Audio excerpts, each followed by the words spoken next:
When we heard Call of Duty Black Ops was preparing to unveil its multiplayer, we didn't waste any time. Our destination, Treyarch. Our mission, the most detailed hands-on coverage inside Xbox can provide. So sit back, relax, and keep a sharp lookout.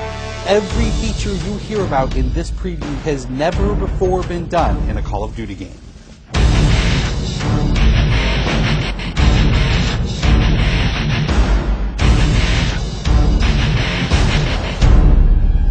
We begin where the multiplayer trailer for Black Ops left off, with theater mode.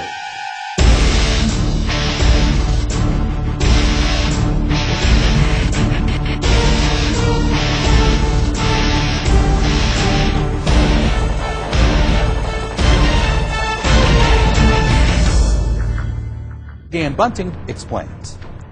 You can switch the camera from any player's perspective in both first person and third person. You can detach the camera and go into free cam mode, which allows you to fly anywhere on the map, basically. It's really interesting when you pause the game and go into free cam, you just see all the particle effects just in their full glory, just frozen in time, and it makes some really awesome footage. We really want to give players the tools to be creative, make their own machinima, make their own highlight reels. Maybe they're really competitive clans that want to just capture the films from their matches and then go back and analyze what the other team did or whatever. Also brand new to Call of Duty is Black Ops' new currency system. We put the currency system into Black Ops multiplayer principally because we felt like it'd be a very interesting way to engage with all the unlocks that you've been getting.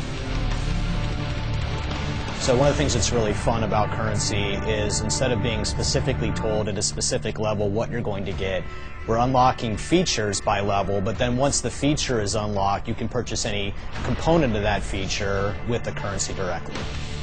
Of course, when you got a little currency jingling in your virtual pockets, nothing feels better than putting it on the line against your fellow players. Say hello, everyone, to wager matches. When we were developing the wager match game modes, we went through a whole bunch of ideas to find the 4 that we were going to use to ship inside the game. And really, if it wasn't people screaming in joy and frustration when they were sitting around the office playing, it wasn't good enough to be a wager match. Wager matches are all free-for-all modes, and they exist separately from the standard playlist. They include game modes like Gun Game, where you're in a race to score a kill with 20 different weapons, beginning with pistols and advancing through ever more explosive weaponry. It's extremely rewarding for us as a design team to put something up there that people are reacting to really well and it's slightly different than what they get, and everyone loves the core game, and you have to be very careful when you're finessing the core mechanics of the game. But wager matches let us kind of get our creativity flowing and do some things that you're not normally used to, and then spin them up in unique ways and combine things in ways that you haven't seen before, that you never really thought of, and that wouldn't be appropriate for the core game but are completely appropriate for wager matches. While the classic Call of Duty challenge system is still very much in place, Black Ops is also adding a new feature called contracts. Right, so if you're using the contract system, you actually have to put up a little of your own currency in order for a bigger payday. And depending on the contract, some contracts pay XP, some pay more currency, some pay both. But they're all time limited, and it's game time limited, so you have to go to work to accomplish that contract within the time period in order to get paid.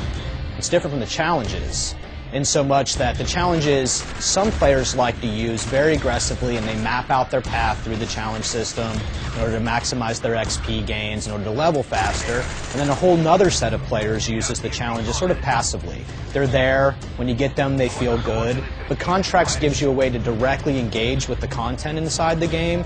It says, hey, I'm an SMG guy, I want SMG based contracts, I'm going to chase my contracts, and I'm going to get paid. And that's fun.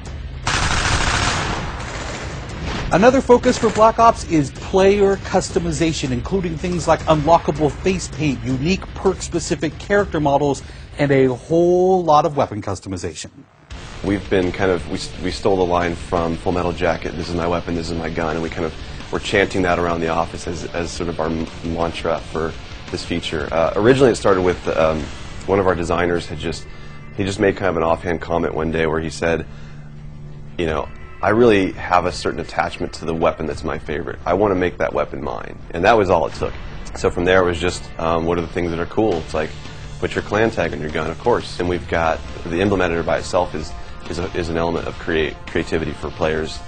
And then the reticles, of course, so why not give people the option to select what kind of red dot they have. Maybe they don't like a dot, maybe they like a circle, maybe they like a triangle, maybe they like a standard crosshair, maybe they just want a line. And then there is combat training, which allows you to get comfortable with the trappings of multiplayer by competing in matches against AI-controlled opponents. You know, it's our hope that combat training can convert people who are largely single-player gamers and might have, dabbled around in multiplayer but never made that leap to playing online, and give them kind of this experience where they can get familiar with the mechanics and features and systems that multiplayer has, but they can do so at their own pace, they can do so without someone screaming in their ear what a noob they are, and practice up and then join the competitive fold. Experienced players could use combat training to practice up on a particular weapon, a particular tactic, or a particular map. So we think it appeals to both audiences, but most directly it was designed to help new players get into the mix.